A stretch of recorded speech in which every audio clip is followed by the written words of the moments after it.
ہماری غلط پالیسیز ہوں گی. اب انہوں نے ہتھیار اٹھا ہی لیا ہے تو ان سے نمٹنے کے لیے جس طریقے سے نمٹا جا رہا ہے تو میرے خیال میں یہ غلط ہے. اپنے لوگوں کو اون کریں. وہ کہتے ہیں ون دا ہارٹس. اس جنگ کو جیتنے کے لیے آپ کو لوگوں کے دل پہلے جیتنے پڑیں گے. اعتماد کا رشتہ بحال کرنا پڑے گا, لوگوں کو ساتھ ملانا پڑے گا. میں سمجھتا ہوں کہ انشاءاللہ جس طریقے سے ہم کام کر رہے ہیں اس کے اوپر اپنے صوبے کی حد تک, تو ہم انشاءاللہ اپنی جس طرح پولیس کو امپاور کر رہے ہیں, اسٹرینتھن کر رہے ہیں, اپنے آپریشن پلان جو ہم نے بنایا ہے اس کو ہم نے امپلیمنٹ کرنا شروع کیا ہوا ہے, تو ہم اس کے ریزلٹس تو لے لیں گے. لیکن جب تک فیڈرل لیول کے اوپر اوور آل اس ریجن میں ہماری بارڈرز کے اوپر افغانستان کے اوپر پراپر کوئی بات چیت نہیں ہوگی تو ہمیں وہ ریزلٹس نہیں آ سکتے جو ریزلٹس ہم اس حوالے سے چاہتے ہیں. اس کے ساتھ ساتھ افغان ریفیوجیز کا جو معاملہ ہے اس پہ پختونخوا حکومت کا بڑا ایک واضح قسم کا موقف ہے کہ اپنی روایات کو دیکھتے ہوئے ہم کبھی بھی لوگوں کو اس طریقے سے, اس طرح پہلے ہوا کہ لوگوں کو جا کے بارڈر پہ چھوڑ دیا گیا بے سر و سامانی کی حالت میں, بچوں کو, خواتین کو, بزرگوں کو, اور اس سے پاکستان کا امیج خراب ہوا ہے ہیومن رائٹس کے حوالے سے, وہ سب کے سامنے ہے. چونکہ یہ فیڈرل سبجیکٹ ہے, انلیگل جو فارمرز ہوتے ہیں, لیکن ہمارے صوبے میں ہم نے کیمپ لگا لیے ہیں. ہمارے صوبے میں والنٹیئر بنیاد پہ جو جانا چاہتا ہے ہم اس کو فیسیلیٹیٹ کریں گے, ان کو کھانا کھلائیں گے, عزت دیں گے, اور اپنے اخراجات کے اوپر ان کو عزت سے چھوڑ کے بھی آئیں گے. جو یہاں سے لوگوں کو لے کے آتے ہیں ان کے لیے بھی ہمارا یہی رویہ ہوگا اور یہی ہماری روایات ہیں. لیکن صوبے کی پولیس, صوبے کی انتظامیہ کسی کو بھی زبردستی نہیں نکالے گی وہاں سے. یہ ایک کلیئر میسج ہے, کسی کو بھی نہیں نکالے گی, کیونکہ ان حالات میں کسی کو اس طرح نکالنا کہ وہاں پر ان کے لیے بندوبست نہ ہو, وہاں پر وہ گورنمنٹ ان کو اون نہ کرے, وہاں پہ ان کی رہائش کے لیے, ان کے کھانے پینے کے لیے, ان کی زندگی گزارنے کے لیے کوئی ارینجمنٹس نہ ہو, تو اس طریقے سے لوگوں کو باہر بھیجنا بلکہ اس طریقے سے نکالنا جو ہے وہ نہ ہماری پالیسی ہے, نہیں ہماری روایات ہیں, اور نہیں ہم ایسا کرنے دیں گے. آخر میں صوبے کے NFC کے حوالے سے اور کچھ اور چیزوں کے حوالے سے بات کرتا ہوں جو کہ بیسیکلی جڑ ہیں کہ یہ جو حالات بن رہے ہیں, اور ہم نے جو مرج کیا ایک ایسے علاقے کو جہاں پہ ہم نے آپریشن کیے اپنے لوگوں پر اور اس سے کوئی ریزلٹس بھی نہیں آئے, تو اس کے بعد ہم ان کو جو وعدے کیے تھے وہ وعدے ہم نے پورے نہیں کیے, جس سے اور بھی غیر اعتمادی ہوئی ہے. اس وقت NFC نہ دینا 58-57 لاکھ آبادی آنے کے بعد اس صوبے کو, اس صوبے کے ساتھ اور اس صوبے کی اس عوام کے ساتھ جو کے ساتھ منسلک ہوئی ہے, مرج ہوئی ہے, ان کے ساتھ ایک بہت بڑی زیادتی ہے. میں نے اپریل کی ڈیڈ لائن دی تھی, میرے ساتھ انہوں نے ایگری کیا تھا کہ اپریل میں NFC بلائی جائے گی, ریوائز کیا جائے گا, اور یہ ایجنڈا آئے گا. تو ایجنڈا ہمارا یہ قانونی اور آئینی حق ہے, اس پہ ہمیں بھی کنٹیسٹ کرنے کی ضرورت ہی نہیں ہے, کیونکہ ہمیں آئینی طور پر یہ پیسہ مل رہا ہے آبادی کے لحاظ سے, رقبے کے لحاظ سے جو آئین میں لکھا ہوا ہے. تو ابھی صدر صاحب کو جو ہے وہ کرونا ہوا ہے, مجھے پتہ چلا اپریل سٹارٹ ہوتے ہی. میری دعا ہے کہ وہ جلدی سے احتیاط ہو جائیں, کیونکہ اپریل میں ہی NFC ہونی ہے اور ان کا ہونا ضروری ہے. نہیں تو پھر قائم مقام صدر جو بھی ہوں گے ان سے ہم یہ کام کرائیں گے. میں بڑا واضح بتا رہا ہوں, اپریل مینز اپریل.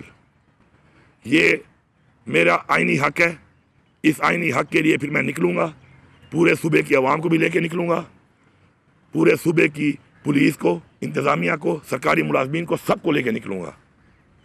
اور یہ حق میں مانگتا ہوں, اور اگر مجھے حق نہیں ملے گا تو پھر میں دکھاؤں گا کہ میرا صوبہ, میری عوام اتنی کمزور اور اتنی لاوارث نہیں ہے کہ اپنا حق نہ لے سکے. مجھے اس وقت AIP کا وہ پیسہ جو کہ فیڈرل گورنمنٹ دیتی ہے مرج ڈسٹرکٹ میں, ان حالات کے باوجود بھی پچھلے 11 مہینوں سے پیمنٹ نہیں ہو رہی. میں چلا رہا ہوں پھر بھی نظام کو الحمدللہ, لیکن یہ نہ دینا اس بات کا ثبوت ہے کہ ان کی اتنی سیریسنس ہے. اس حوالے سے جو نیٹ ٹائیڈل کا ہمارا وہ 2020 ارب ہے وہ تو علیحدہ ہے ایجین قاضی والا, اس کی تو بات چلے گی. اس کے علاوہ جو ریگولر ہمیں آتا ہے اس پہ بھی 75 ارب روپیہ ہمیں نہیں دیا گیا.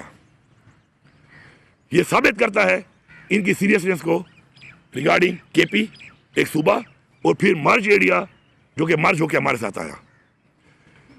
میں ان سے گزارش کرتا ہوں کہ ٹھیک ہے ماشاءاللہ ریونیو میرے پاس بہت ہے, میں ایک نظام کو چلا رہا ہوں, لیکن ان پیسوں کے ملنے سے ان لوگوں کی جو ڈیولپمنٹ ہوگی, یہاں پر جو امپلائمنٹ ہوگی, یہاں پر جو مسائل حل ہوں گے, اس سے یہ حالات کنٹرول ہوں گے. تو مہربانی کر کے, ہم پاکستان کا حصہ ہیں, ہمارا یہ آئینی حق ہے اور ہمارا یہ قانونی حق ہے, ہمیں یہ دیا جائے. اس وقت بھی کرم میں مسئلہ بنا, سارا فائنینس صوبائی حکومت کر رہی ہے اس کو. آپ کا بکا خیل میں کیمپ ہے, ان کی ذمہ داری ہے, انہوں نے پیمنٹس روکی ہوئی ہیں, ان کو پیمنٹ صوبائی حکومت کر رہی ہے. احسان نہیں کر رہی, ہمارا یہ فرض ہے ہم کریں گے, لیکن جس کی ذمہ داری ہے, جس کی کمٹمنٹ ہے, اس کا نہ کرنا ان کی مس کمٹمنٹ, ان کی ذمہ داری اور غیر سنجیدگی, یہ تینوں چیزیں جو ہیں اس سے واضح ہوتی ہیں. اور میں آخر میں اتنا ہی کہوں گا کہ جو یہ باتیں میں نے کی ہیں, اسے میں نے ٹائم لائن بھی دے دی ہیں, اسے میں نے موقع بھی دے دیا ہے, اس کے اوپر آگے پھر جو بھی چیز آئے گی سامنے تو اسے پھر آپ کو پھر قوم کو پھر انشاءاللہ اس پہ آگاہ کیا جائے گا. آپ نے دہشت گردی کی بات کی, خیبر پختونخوا میں دہشت گردی پاکستان کے لوگوں کو مسافروں کو بے دردی کے ساتھ بسوں سے اتار کر گاڑیوں سے اتار کر شہید کیا گیا. پھر اس کے بعد ان کو انصاف ملا تو ابھی تک 6 ماہ سے زیادہ کا سفر ہو چکا ہے, محاصرے میں ہیں, 3 تک کوشش نہیں بنا سکے ہیں, ان کو انصاف کو فراہم نہیں کر سکے. آپ کب تک ان کو گلے لگا رہے ہیں؟ اور ساتھ ساتھ جس پولیس آفیسروں کو شہید کیا گیا تھا ان کی تحقیقات کہاں تک پہنچ چکی ہے انصاف فراہم کروانے؟ پہلی بات تو یہ دیکھیں جی, یہ جو پڑا چراغ کا مسئلہ ہے 103 سال سے پرانا مسئلہ ہے. ہمیشہ یہی ہوا کہ وقتی طور پہ حل ہو جاتا تھا تو اس میں حکومت آرام سے بیٹھ جاتی تھی. ہم نے اس کا واضح مکمل حل نکالا ہے. بنکرز ہم نے جرگا کر کے بٹھا کے بنکرز کو ہم ختم کر رہے ہیں, اور یہ بنکر ہزاروں کی تعداد میں جب بنے اور بننے دیے گئے تو اس وقت ستو پی کے جو سو رہے تھے ان کا ذمہ وار تو میں نہیں ہوں, نمبر 1. نمبر 2, اگر وہاں پہ جو ہوا deputy commissioner in the line of duty, یہ عملداری ثابت ہوتی ہے حکومت کی کہ وہ in the line of duty front line پہ وہ زخمی ہوا, اس میں اسسٹنٹ کمشنر زخمی ہوا, اس میں ہمارے لوگوں نے شہادتیں دی وہاں پر. اس کے بعد جو کارروائی نہیں چھوڑے جا رہے تھے اس کے اوپر ٹرکوں کو جلایا گیا, حملے کیے گئے, لیکن الحمدللہ اس کے بعد سے اب تک متواتر ہمارے کارروائی جا رہے ہیں. میں نے مسئلے کا مکمل حل نکالا ہے, اور الحمدللہ آپس میں بیٹھ کے ایک سیز فائر کے ساتھ ساتھ اس وقت اس پورے روڈ کے اوپر 1 ارب روپیہ میں نے دیا ہے, جس کے اوپر مکمل چیک پوسٹیں بن رہی ہیں, مکمل کیمرے لگ رہے ہیں, تاکہ یہ مسئلہ وانس فار آل حل ہو. وقتی طور پہ نہیں کہ ایک سیز فائر ہو گیا جرگے کا تو بعد میں آرام سے بیٹھ جاؤں. تو اس پہ انشاءاللہ کام ہو رہا ہے, اور ہم نے کوئی کسر نہیں چھوڑی کسی بھی طرح کی اس مسئلے کے اوپر. اور الحمدللہ اب کافی مہینوں سے وہاں پہ امن بھی ہے, اور انشاءاللہ سپلائی بھی شروع ہو چکی ہے. ہاں, اب آپ جو کہہ رہے ہیں اس میں فیڈرل حکومت کا کیا پھر رول, میں نے ریکویسٹ کی کہ پیسے میں دوں گا, ایویشن سے مجھے جہاز دے دو تاکہ میں لوگوں کو لا سکوں. میرا ہیلی کاپٹر تو وہاں پہ چل رہا ہے چنچی کی طرح, لیکن ایک ہیلی کاپٹر کی گنجائش 16 بندے نہیں ہے. کیسے کتنے بندے وہ لے کے آئے گا اور لے جائے گا؟ پھر کچھ فلائٹوں کے بعد اس کو پھر دوبارہ ٹھہرانا پڑتا ہے. ہیلی کی سروس ایک اور طرح کی ہے. میں نے کہا پیمنٹ بھی میں کروں گا. انہوں نے مجھ سے وعدہ کیا کہ آپ کو ہم جہاز دیں گے, نہ وہ جہاز دے رہے ہیں, نہ مجھے C-130 مل رہا ہے, اور میرا ہیلی کاپٹر جو ہے اس پہ کام کر رہا ہے, اور میرے پاس یہ وسائل ہیں نہیں, اپنا جہاز میرے پاس ہے نہیں. تو یہ بھی ہمارے پارٹ پہ تو جو ہے ہم نے کیا, ان کے پارٹ پہ جو تھا انہوں نے کچھ نہیں کیا. آپ نے خیبر پختونخوا میں دہشت گردی کی بات کی, انٹیلیجنس بیسڈ آپریشنوں کی بات کی, تو کیا خیبر پختونخوا میں جس طرح کی دہشت گردی ہو رہی ہے, ایک تو تحریک طالبان پاکستان ہے جو کہ ان کے خلاف کارروائی ہو رہی ہے, اور دوسرا یہ ہے کہ جو لوگ وہاں کے ان کو گٹ طالبان کہتے ہیں, کیا ان کے خلاف بھی بلا تفریق کارروائی ہو رہی ہے؟ کیا ڈی خان یا باقی اضلاع میں ان کے دفاتر ابھی بھی موجود ہے؟ اور ساتھ ساتھ افغانستان کی جو بارڈر ہے مختلف ممالک کے ساتھ لگتی ہے, تو خیبر پختونخوا یا پاکستان میں دہشت گردی کیوں؟ دیکھیں جی, پہلی بات تو ہے کہ دہشت گردی پاکستان میں کیوں, یہ ایک بہت پیچیدہ بات ہے. پاکستان میں اس لیے کہ پاکستان اسلام کے نام پہ بنا ہے. پاکستان میں اس لیے کہ پاکستان 27ویں ماہ رمضان کو وجود میں آیا ہے. اور پاکستان میں اس لیے کہ جو اگر آپ تاریخی طور پہ دیکھیں جو اسلام میں بتایا گیا ہے خطے کا کہ جہاں سے غزوہ بدر ہونی ہے یا غزوہ ہند ہونی ہے, غزوہ ہند سوری, تو وہ یہی خطہ ہے. ٹھیک ہے, اب بات یہ ہے کہ جو انٹرنیشنل جتنی بھی چیزیں ہیں اس کے اندر پاکستان, افغانستان, ایران, یہ ایریا ایک فوکس میں ہے. اس میں منرلز بھی ہیں. ابھی آپ کو بہت سی چیزیں وقت کے ساتھ پتہ چلتی ہیں, ہمیں تو کوئی بتاتا نہیں ہے, نکالنی پڑتی ہیں. 1956 سے لے کے 1970 تک ایک سروے ہوا ہے, باقاعدہ ایگریمنٹ پہ سروے ہوا ہے, USA اور پاکستان کی ایجنسیز کے درمیان موجود ہے ڈاکومنٹ. کس چیز پہ کہ مائن اینڈ منرلز جو ہیں اس پورے خطے میں, اور انہوں نے اس کو انڈو پاک کے طور پہ لیا ہے, پاکستان کے طور پہ نہیں لیا. اور اس میں یہ واضح لکھا ہوا ہے اس ایگریمنٹ میں کہ یہ ایک اکنامک بہت بڑا ہب ہے اس مائن اینڈ منرلز کا. اس کے بعد افغانستان پہ حملے ہوتے ہیں, ایران کے حالات آپ کے سامنے ہیں, تمام مسلم ممالک کے اندر جو اس وقت حالات چل رہے ہیں, آپ کویت سے شروع ہوں, عراق, شام, فلسطین, مسلمان ممالک پہ کیوں ہو رہا ہے؟ کیونکہ یہ جو فورسز ہیں جو اسلام دشمن ہیں وہ ان چیزوں کو دیکھ رہی ہیں کہ ہماری قرآن کے مطابق، اسلامی تاریخ کے مطابق ہمارا جو مسلمانوں کا ایک ایمان ہے، اس میں جو چیزیں منسلک ہیں، اس سے نقصان جن کو ہونا ہے، جن فورسز کو ہونا ہے، جن عوامل کو ہونا ہے، تو وہ ہم ہیں، ہم اس کا مقابلہ کر رہے ہیں۔ اور باقی جو آپ نے بات کی ہے، جو گڈ بیڈ طالبان کے بارے میں آپ کہتے ہیں، تو میں تو ہمیشہ سے اس کا مخالف ہوں۔ سر یہ بتائیے گا کہ گڈ بیڈ طالبان نے بات کر لوں کہ پہلے کی ہوئی ہے؟ ملاقات ہوئی ہے آپ کی اڈیالہ جیل میں عمران خان صاحب سے، اس ملاقات کے بعد جو خبریں چلی ہیں،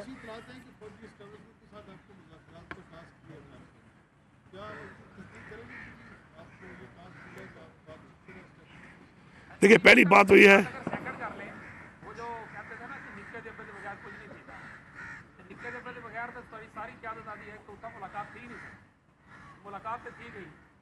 اگر کل جس طرح وہ آپ کو یہ کہنا چاہیے کہ میری ملاقات 2 مہینے بعد کیوں ہوئی؟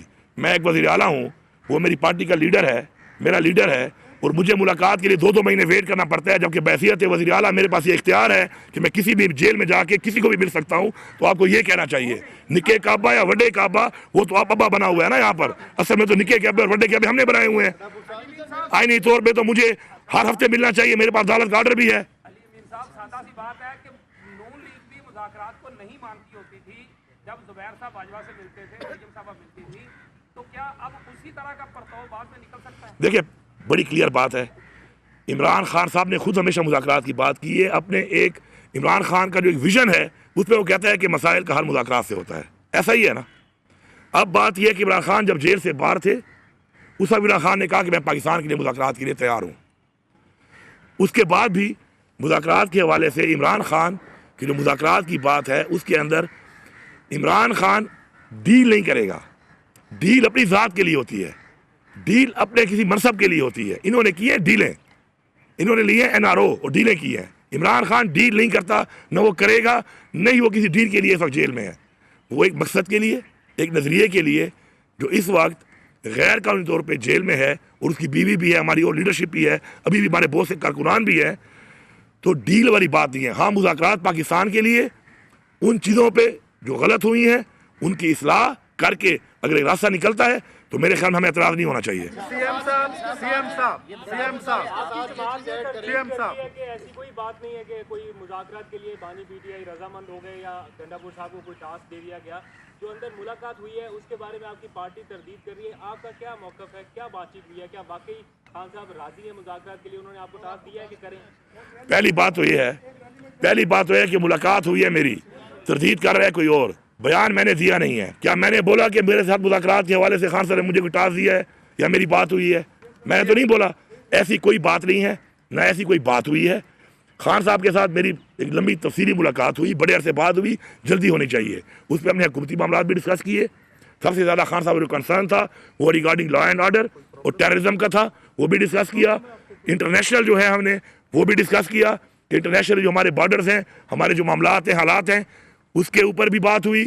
ساتھ ساتھ میں نے خان صاحب کو پہلے ہی بتایا ہوا ہے، خان صاحب مجھے نہیں کہتا، نہ اس نے مجھے کہا، لیکن بحیثیت وزیر اعلیٰ، بحیثیت PTI کا ورکر، میں عمران خان کی جنگ لڑ رہا ہوں، ہر فورم پہ لڑ رہا ہوں، میں لڑتا رہوں گا، جو مجھ سے ہوگا میں کروں گا اور میں کر رہا ہوں۔ سی ایم صاحب آپ نے NFC ایوارڈ کے حوالے سے بات کی ہے، تو ہمارے صوبہ خیبر پختونخوا کے تربیلا ڈیم کی رائلٹی میں تقریباً اب جو 2000 ارب روپے ہے، کیا وہ بھی جو کہ بیلنس چلتا آ رہا ہے وہ بھی اس NFC ایوارڈ میں ایجنڈے کا حصہ ہوگا، یا صرف آپ NFC ایوارڈ پہ جائیں گے؟ NFC علیحدہ ہے، یہ CCI کا ایشو ہے۔ چنگیز خان جدون ہوں، پیام خیبر نیوز۔ جی، یہ NFC ایک علیحدہ ایشو ہے، یہ جو آپ بات کریں یہ CCI میں ہے، یہ AG انقاذی فارمولے کے تحت ہمیں پہلے بھی ایک 1680 ارب روپیہ ہمارا جب تھا تو اس کے اندر خٹک صاحب کے ٹائم میں انہوں نے ایک ڈیل کر کے 80 ارب روپے میں باقی ختم کر دیے تھے۔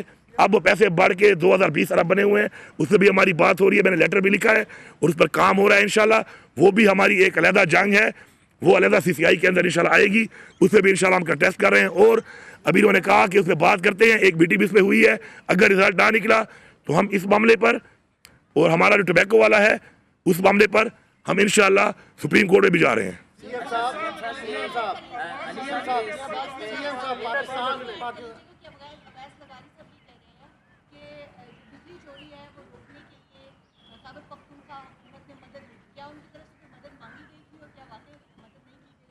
دیکھیں جی بجلی کی جو چوری ہے وہ ہم سب کا مسئلہ ہے, اس میں کوئی شک نہیں ہے. ہمیں اس کو اون کرنا چاہیے کہ بجلی کی چوری نہیں ہونی چاہیے. بجلی کی چوری کا مسئلہ ہے, پورے پاکستان میں یہ مسئلہ ہے, اور یہ ہمارا ملک ہے, ظاہری بات ہے. ہم نے پوری کوشش کی ہے, ساتھ ہم نے پورا تعاون بھی کیا ہے, لیکن جو بجلی مجھے مل رہی ہے ذرا اس کا بھی ذرا مجھے حساب دے دیں. پورے مرجر کے پورے بیلٹ میں 3 گھنٹے بجلی مل رہی ہے, اس کے بعد نیچے کے علاقوں میں 16 گھنٹے 18 گھنٹے اور 20 گھنٹے کی لوڈ شیڈنگ ہے. تو سارا تو یہ 500 ارب سے زیادہ کا خسارہ ہے وابڈا کا, تو میرے صوبے کا تو خسارہ 128 ارب. تو میرے پلے میں تو وہ ڈالو نا, یہ باقی جو تم چوری کروا رہے ہو وہ تو میرے پلے مت ڈالیں آپ. اور میرا جو آپ نے 2200